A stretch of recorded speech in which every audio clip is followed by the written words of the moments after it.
What's up? Um, Been a while. I guess I'm consistently inconsistent, but all the best YouTubers are, so figured I'd follow suit. Um, but yeah, welcome back. Thanks for joining me. My two viewers, or maybe 200 million viewers, we may become the next Mr. Beast. Get ready for a giveaway. I'm gonna give one lucky subscriber a pin. Yeah, because it's a valuable thing.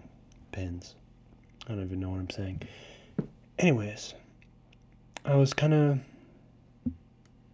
ruminating, as philosophers like me do, time to time, and I was thinking about how I seem to lack friendships.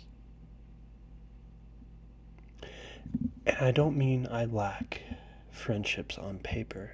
I have plenty of friends. I'm in college, so it's pretty easy to be acquainted with hundreds of people and, be closely affiliated with this group or that group, and so therefore you naturally will have friends, etc.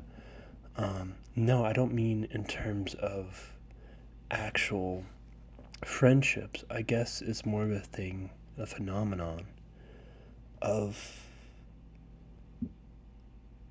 this gap between the friends I used to have, the friends I have now, and the friends I wish I could have.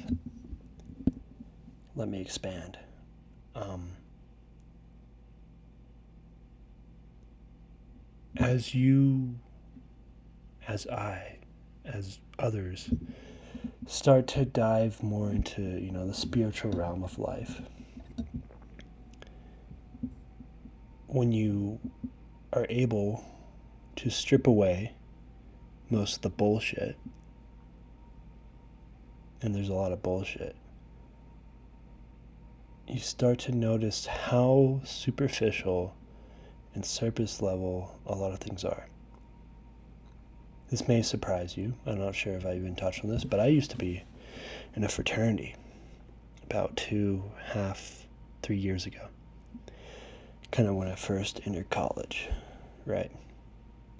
And it's one of those things where, in high school I was the robotics kids with braces or whatever, and so, you know, I'm substantially cooler now. Obviously, I'm talking to myself in a webcam.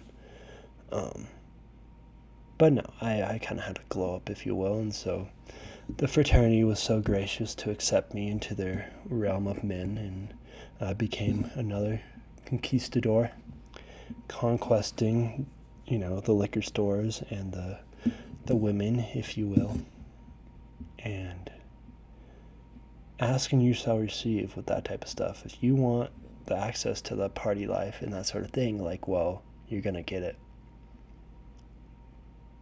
And like, it's so easy to get, wrapped up in the good old boy fun of everything with that.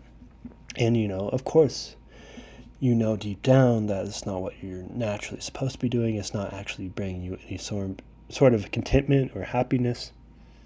And so the partying comes, of course, with the drinking and the vaping, etc. Because you have to numb the senses. You have to dull your mind because you don't want to actually critically think about what you're doing, because then you might, learn a thing or two or realize a thing or two when you aren't in the current place to realize it. I think the most perfect real life metaphor is I was in the fraternity party, and for one reason or another, the lights got flicked on. It's this kind of grungy basement with like jam-packed 250, 300, or I don't know, probably not that much, but you get the picture. A lot of people, and the lights come on, and no one knows what to do. Obviously, it's a party killer, vibe killer sort of thing. And we're all just kind of standing there, like, some try to make awkward small talk, yada yada, but it's just kind of this silence that penetrates. And, at this time I was kind of slowly drifting away from all this sort of lifestyle, and I'm like just sitting there, standing there, looking at these two girls and my friend, and I'm like, what the hell am I doing, man? This is the stupidest thing I've ever done. And of course, the lights go back down and you're in the darkness again, and it's all good fun, and back to partying, if you will. With that tangent, what I'm trying to get at is when you start to go more on a spiritual path, inevitably what will happen is you'll strip away a lot of the bullshit. Me personally, I'm not trying to brag here, but I've been free of like pornography for a while, and that's a pretty basic one. I don't drink alcohol, I don't smoke weed, I don't do any nicotine products, I don't eat added sugar or dessert. I'm kind of not going to steal from the cookie jar, because you could jam it down my throat and I spit it back out you. That's kind of my philosophy with a lot of these super stimuli sort of stuff. I don't eat fast food. Occasionally I have a seltzer. I know, exciting stuff. But also I don't go out of my way to do extravagant things with my money. I don't go out of my way to have extravagant friends who do exciting things. Like, I left this fraternity, right? And I haven't been back to any sort of that lifestyle since. I've been deeply rooted in sort of the meditative lifestyle, crazy books that I'm reading, like this one by Ram Dass. Yada, yada, yada. That's what I sound like. Yada, yada, yada. This book is really interesting. I was reading this today. But anyways, the point being, it's a lonely road. That's the title of this video. What do I mean by that? It's lonely because not in the sense that you don't have friends. It's just a lot of people aren't on your wavelength, your vibrational field that you're emanating from your soul, if you will, or whatever hoopla they hippie use nowadays. It's lonely because, at least myself now, I don't really find value from interacting with people who are so warped to the actual reality of reality. Like, I can't fathom not being able to just exist in the world without, needing a smartphone or being on TikTok all the time or talking about this bullshit or that bullshit. Like, it just becomes sort of a circus of laughability, and you're just like, y'all are all idiots, and obviously I'm an idiot too. We're all idiots. We're like walking hominids that don't even know how we got here. Like, I don't even know what it is that's going on. No one does. But it's a lonely road. And if you made it this far in the video, let me drive the point home for you.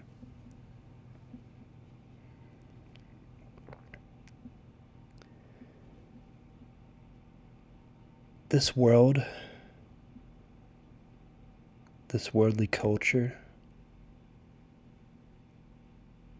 it's not it, dude. It's not it. And if you've somehow ventured down the rabbit hole far enough to land on one of my videos, let me tell you, dude, the universe is trying to tell you something.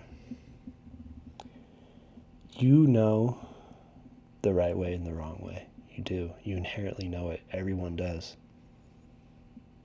And try as we will to try to go this way or that way, or go down the trap door, or climb up the fire escape, you're going to eventually come back to the same place. And you're going to be confronting those same questions, and like, what am I doing in my life, and what has led me down this path, and how do I get back to my center? How do I recenter myself?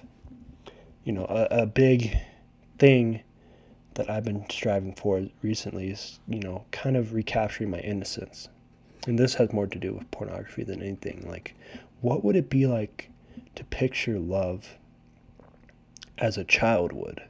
If I had no external, super stimulated, crazy, corrupting substances, penetrating my mind as a 10-year-old, 11-year-old, up until when I was, till 60 days ago, I suppose.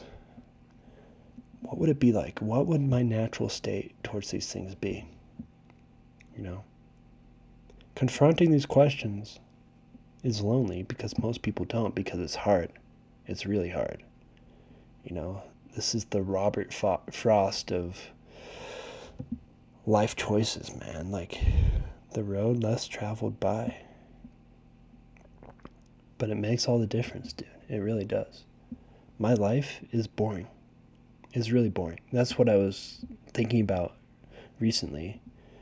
And that's what kind of triggered me to make this video, is like, dude, my life sucks on paper. You know, I wake up at 5:30. Why the fuck would I do that, right?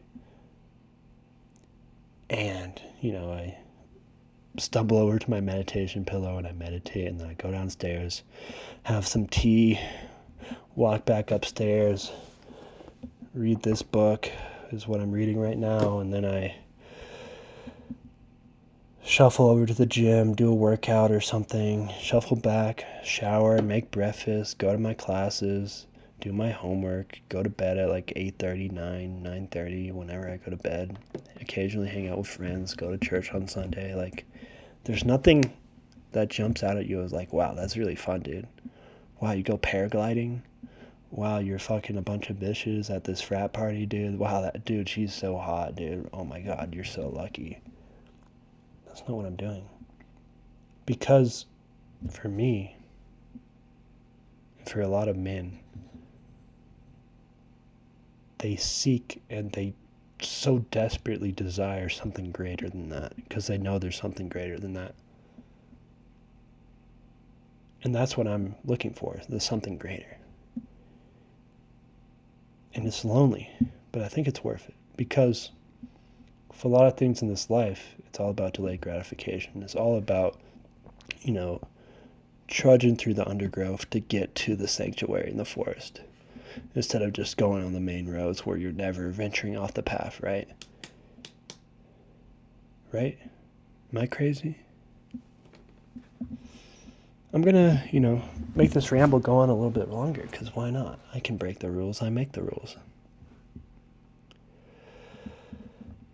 The lonely road. Why is it worth taking? Why would anyone want to take this road? What's the benefit?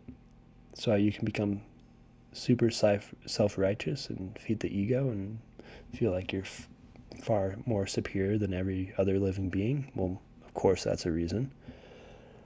But more than that, and what I've been kind of dancing around, is that fundamentally, as human beings, we seek connection. And you may think it counterintuitive to purposely avoid connection to find connection. But hear me out. The connection I'm talking about, the frat party culture, etc., the worldly TikTok, I gotta post on Instagram culture, is superficial. It's not real connection. It's artificial connection. It's fast moving, it's quick, it's always there, it's always within reach. You never have to work for it. You're always connected if you want to be. The lonely road type of connection is the stuff that matters. It's spontaneous. You don't know when it's going to happen. You don't know how it's going to happen. It's slow moving. It's not a slot machine. You never have that super stimulus when it comes to the connection, right? It's just natural. It's how it should be. And the slow moving type of connection is fundamentally way more meaningful, because when your base levels of stimulus, go back to normal instead of being up here, your expectations for, real things and real people become naturalized, and you start to become more expectant of normal things to bring you pleasure and bring you contentment. Like, man,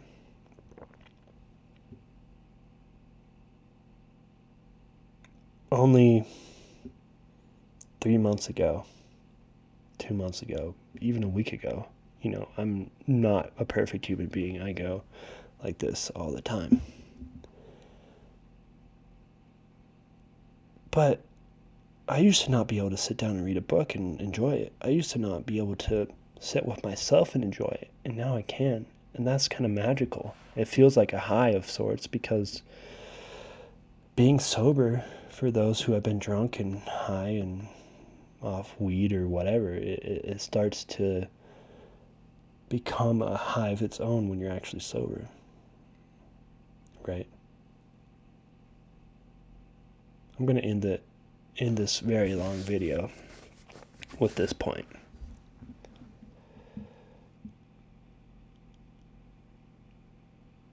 I have to first formulate the point, so give me a second here.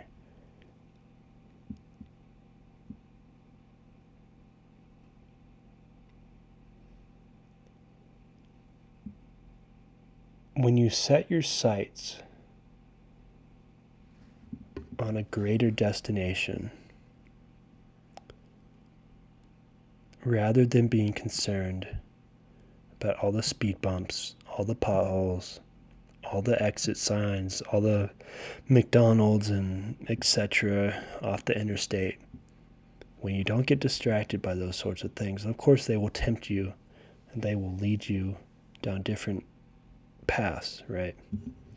And a lot of this road is like going to that McDonald's and getting sick and realizing that's not for me. That's not what's going to make me happy. That's not what's going to make me healthy. Let me get back on the road and keep going forward, right? When you set your sights on something greater, when you have a greater goal, and for me, my greatest axiom right now in my life, a thing I filter through every day, is I have the whiteboard up here, which is off camera, and there's a counter on it that I wipe off every day. And maybe I'll show it in one of the videos if you ask. But on that whiteboard, there's a couple things. One, there's a number, and that number is the days until I graduate. I have a greater goal. I want to get the best grades possible and set myself up for the future by graduating and getting a college degree, which many people fail to do because, they go off on this path or this path and they get distracted and they drop out, and, they're never quite content because they knew they had potential and they let it slip away, right? And so that's number one. I have a number of when I'll graduate, and every day I tick off a day and I thank God for that day. But number two, I have a motto on this whiteboard. You know what it says? It says, "For your future family." It's completely abstract. I don't know who my future family will be, but I'm trying to do the good things today to set myself up in the future to be a good husband, to be a good father, to be a good role model for my kids, to be healthy, to be present, to be everything I wish I can be to the fullest of my potential for my future family. And that's there. It permeates into my mind. If there's something that I'm debating on, should I do this thing or should I not do this thing, I always go back to, would this benefit you and would this benefit your future family? And if it doesn't, then fuck that, dude. Fuck that. So, yeah. The last point of my ramble, which is 20 minutes. You're getting 2 videos in one, baby. My last point is figure out what actually drives you. I'm not talking about that quick synaptic motivation of like, oh, I should check my phone. I wonder if she texted me type bullshit. I'm talking about like what deep down innately within yourself, what drives you. Because that's the vision at the end of the road. That's what will keep you on the grind day after day, because you have that greater vision, you have that greater purpose. And they say purpose kills porn, purpose kills whatever addiction. Because if you have a purpose, man, and if anything doesn't lead you towards that purpose, then like throw it away. Get done with it. You don't need to know more. So yeah, thanks for watching. Thanks for listening. Maybe YouTube will reward me for plugging out longer videos. Maybe not. That's not really the point. I was pretty consistent with this thing at the beginning, and now I've kind of drifted in and out. But that's just because life happens, man. Sometimes I'm not motivated to do things, and sometimes I am. And I tried to create the barrier of entry as low as possible for myself and just kind of be like, all you got to do is talk into a webcam and refine your speaking skills and refine your lecturing skills, because obviously I'm an incredible expert on all things, everything. And all that needs to be put together is my eloquency. So I hope you got something from this if you watched to the end. If not, then fuck you. And have a great rest of your day. I'm kidding, by the way. Don't clip that and cancel me in 10 years when I become famous for my... I don't know, bro. I'm gonna go to sleep.